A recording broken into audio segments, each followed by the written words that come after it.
So, kia ora koutou. So I'm just presenting this on behalf of the people that actually really did all the work, which is Nick and Nina, the students from Unitech, and then their supervisors, Joe and Diane. And then Catherine Zanger also helped out from Auckland Council. And so this project was funded by the Waitakere Rangers local board. And here we go.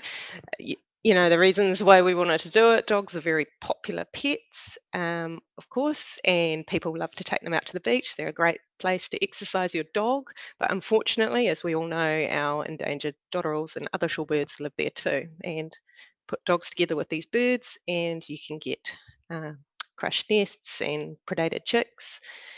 So we need to do something about that.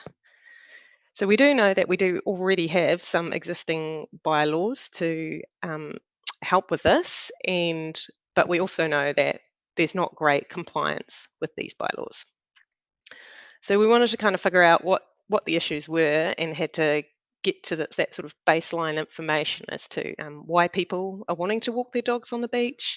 Do they know the bylaws, and where do they get the information about those bylaws?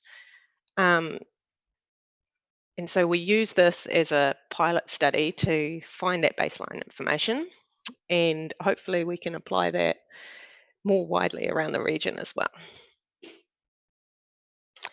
So the study looked at the beach, and we split it up into the different zones where with the different bylaws. So we've got Zone A, which is the O'Neill's Bay, and down the south end of the beach, which both of those are prohibited dog areas.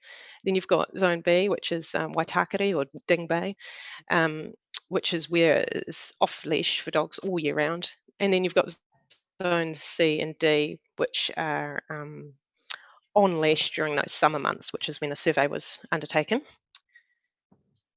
And so the students did 1 week of observations looking at the dog walkers as they walked in the different zones, and then they did 2 weeks of survey asking dog walkers to fill out an anonymous survey, and then also providing them afterwards at the beach, and the reasons why they might want to follow them, bit of advocacy, and then followed by another week of observations. So we found out about a little bit about our dog walkers, that most of them are local, or which was self-identified, and nearly all were at least from Auckland. And they go to the beach quite regularly, at least monthly, and they like the beach because it's somewhere that's close and convenient. It's a nice place. They can walk their dog off leash and get their dog some exercise. So, what did they know about these bylaws? So, we asked them were they in the different zones? Did they walk their dogs on leash or off leash? We found that a good proportion of them are using that Waitakere Bay, the off leash area, their dogs off leash, but also found quite a lot of them walking in those dog prohibited leads and off leash in those dog prohibited lead areas, and a large, reasonable proportion are also walking their dogs off leash in the on leash areas. So we've got this disparity between the sort of perceived knowledge of the dog walkers and the actual knowledge. So they said they know the rules. 90% were aware of the rules, but only 67 of the percent could accurately demonstrate that they knew those rules. And then we also had that disparity between the knowledge and their behaviour. So they might know the rules, but they don't necessarily follow them. And we did find that these locals were the most likely not to comply with the bylaws. So a larger proportion of them know the rules and don't obey them. Interestingly, the people did have quite good knowledge about the effects that dogs have on the birds, and they also knew where the dotterels nest on the beach, and they also know that birds are safer when they're leashed around the birds. So dogs are safer, birds are safer, but few of them actually do this. So some of the reasons given were that they can't exercise their dog properly, or the dog gets excited and pulls on a leash. So we've got that disparity between knowledge and behaviour. So most of the people got their information from the signs on the beach, which out at Te Henga, our signs leave a little bit to be desired. But luckily, our Local dot reminders have improved them and put their own map so that people, which is a bit clearer.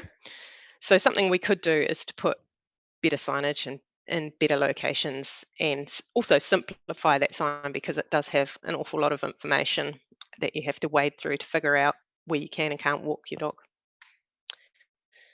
So the observations didn't really show a change between the number of people following the rules between that week 1 and week 4. So that could suggest that the advocacy didn't really have an effect, but I have a few theories on why that might be. Um, so just to summarise what we found, the reason why people want to walk their dogs on the beach, it's an enjoyable open place, which is convenient and close. There's that disparity between the perceived knowledge and actual knowledge. And the although one positive is that the on leash zone is a bit of a high motivator for having dogs on a leash. Even though there were a good percentage of people walking their dogs off leash, a lot of them were walking their dogs correctly in that area. But we've got a low prof. Yeah, most of the people do know why they should have birds. Sorry, I've got a child interloper here. Um,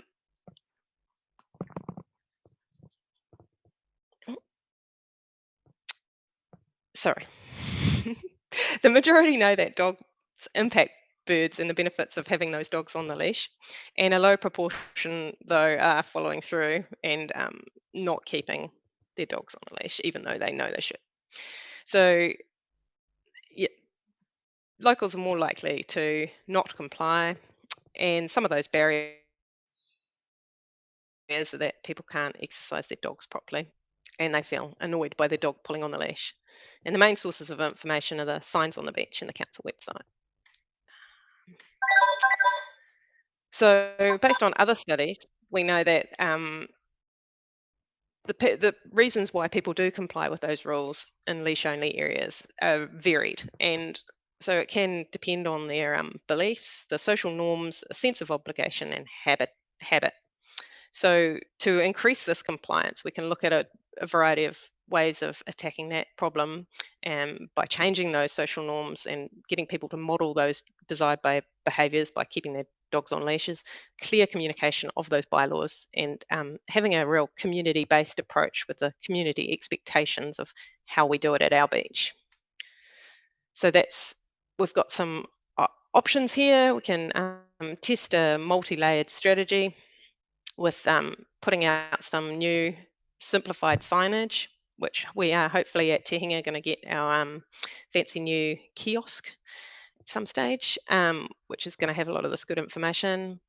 We could just have simpler signs with just summer or winter rules to make it easier for people. We could try and get some of that community buy-in by having community meetings and having pledge boards are a popular way of doing that.